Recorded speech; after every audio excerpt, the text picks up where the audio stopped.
What's up, African Diaspora? It's your favorite attorney Allie Booker. One of the things that I would like to speak to the diaspora today about are the legal implications and legal issues with allowing your children to be raised by their grandparents. Now, we know for many reasons, grandparents end up having to raise their grandchildren. This is not something that should always be done, and there are many reasons why. First off, I will say the divine order is usually, really always correct. There's always been an issue that I have seen as an attorney with children that grow up underneath their grandparents. The grandparents are much older. It's harder for them to keep up with the grandchildren. And usually, the grandchildren are able to get away with more when they live with a grandparent. Why do I say these things? One of the reasons that I say this is because I was looking at an interview not long ago with T.I. and Tiny Harris, their son.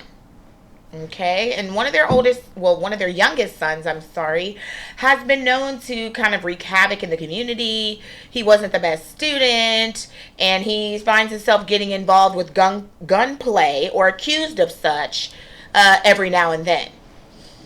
This particular child did go on an interview recently and stated that one of the things that he would like to let people know is that his grandparents raised him. His grandmother raised him. T.I. did not raise him. Tiny did not raise him. And he did not live in the home with them.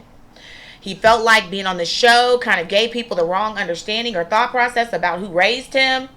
And he is a grandmommy's boy. That's who raised him. Now, if we look at this child, a lot of the things that we can see are similarities within our own diasporatic families. Okay? The colored family, that tends to occur a lot. But one of the problems with that is that I have noticed that the children that want to go to their grandparents' house or push to go to their grandparents' house, or the reason that children go to their grandparents' house is because these are unruly children. They're not willing, and this is just most of the times. There are some children that have other circumstances.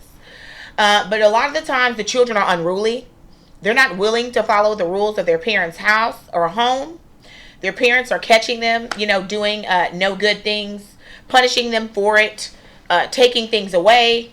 So the child likes to, cry out for help, seek help from other family members, such as grandparents, get people to, what I call flying monkeys, to, talk to the parents on their behalf and try to talk the parents into letting the child come and stay with them. It happens all the time. I am vehemently opposed to it. I have not seen one child that has went from living with their parents to living with the grandparents absent severe child abuse that winds up right. And I'm just being honest. Usually the children go over there and they go to jail. They drop out of school. Their grades fall. Why? Because their grandparents are giving them love. There's a reason why grandparents look at children a lot different than they did when they were raising them. One of the things that we always say is that, hey, where are my parents that raised me? You're being all nice to my children. You're not holding them to the same, level of responsibility that you held us to. That is a huge thing that is commonly stated between parents, grandparents, and the children. That the grandparents are much nicer to the grandchildren than they were to the parents. I mean, that's just what happens. Why? Because they were the parents at that point. And they knew that they had to enforce discipline, rules, and boundaries. However, when they're dealing with their grandchildren, they do not enforce these same rules and boundaries because the relationship is much different. And the relationship is one of doing it over again, getting a second chance at parenting. That's generally what it is with the grandparent. And they get to play the good role. They get to play the good cop. And they get to really not have to endure or experience the negative behaviors of the child. Most of the time, the children don't go over there all of the time. And if they do, it's for short stints because they don't live with the grandparent. And when a child or a person doesn't live somewhere, it's easy for them to be able to put a mask on, keep that mask on until they leave. Okay? There are some circumstances where, the grandparents don't have a choice, but I would offer up to you as an attorney that practices family law and juvenile law, that is not a good idea for us to continue to do this. I know the children get unruly.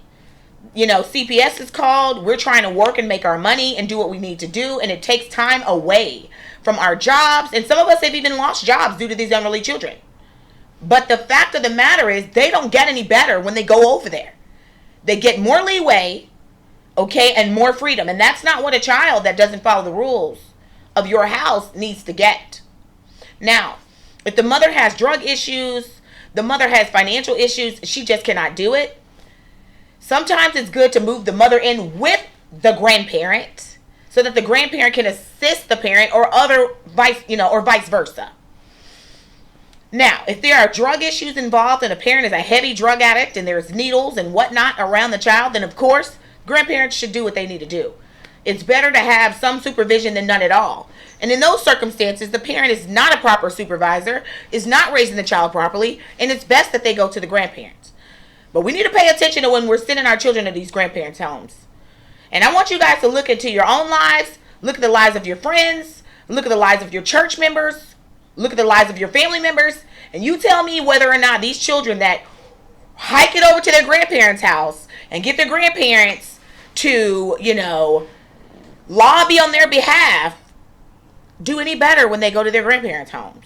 9 times out of 10, they usually don't. It's just that they're left alone to do what they want to do, and that's what they wanted in the first place. So a lot of the times, if the behavior gets better, that's why. And the behavior is only better in front of the grandparent. Usually it's not better anywhere else. If a child has issues at school, those issues tend to continue when they go to the grandparents' house and or worsen. So I would like for us to keep that. Hold it near and dear to our hearts. Of course, I'm not renting your home, but that's just one thing that I see that we as, we members of the African diaspora have to look at. Our families have been long, broken apart. And because of that, a lot of our grandparents have had to step up into the parental duties and roles. But it's something that we need to move away from. It's really, really, really breaking down the family unit. And it's allowing our children to get away with things. And then when they get older, they just go to jail. I'm just going to be honest with you. They go to jail. They don't want to follow rules because they think nobody's watching them. And when they get caught, they're shocked. Okay? Until next time. Oh my God, edit that out. Okay? Until next time, African Diaspora Court stands in recess. And make sure you add me. YouTube, Legal Cutie. Instagram, she_ya_lawyer. TikTok, Legal Cutie. Bye-bye.